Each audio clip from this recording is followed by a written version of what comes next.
కశ్మీర్ పెహల్గాంలో పర్యాటకులపై ఉగ్రదాడుల దాడిని నిరసిస్తూ విజయవాడలో జనసేన నేతలు నిరసన వ్యక్తం చేశారు. ఏపీ డిప్యూటీ సీఎం జనసేన అధినేత పవన్ కళ్యాణ్ పిలుపు మేరకు రాష్ట్ర వ్యాప్తంగా జనసేన నేతలు కార్యకర్తలు నిరసన కార్యక్రమం చేపట్టారు.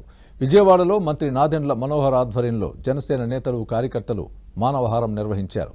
పెహల్గాంలో మృతి చెందిన పర్యాటకుల కుటుంబాలకు ప్రగాఢ సానుభూతిని తెలిపారు.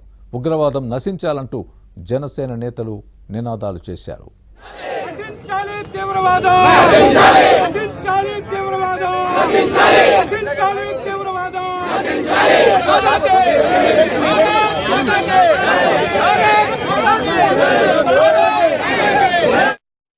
అందరం కూడా మీతో ఉన్నాం, అధైర్యపడొద్దు.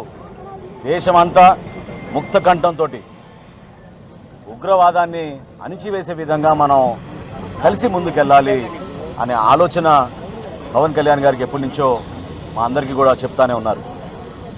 జనసేన పార్టీ ప్రతి నియోజకవర్గంలో కూడా ప్రజల్లో ఒక చైతన్యం తీసుకురావడానికి, అదేవిధంగా మన జాతి భారతదేశం కోసం మన అందరం కూడా అంకిత భావంతో పనిచేయాలి.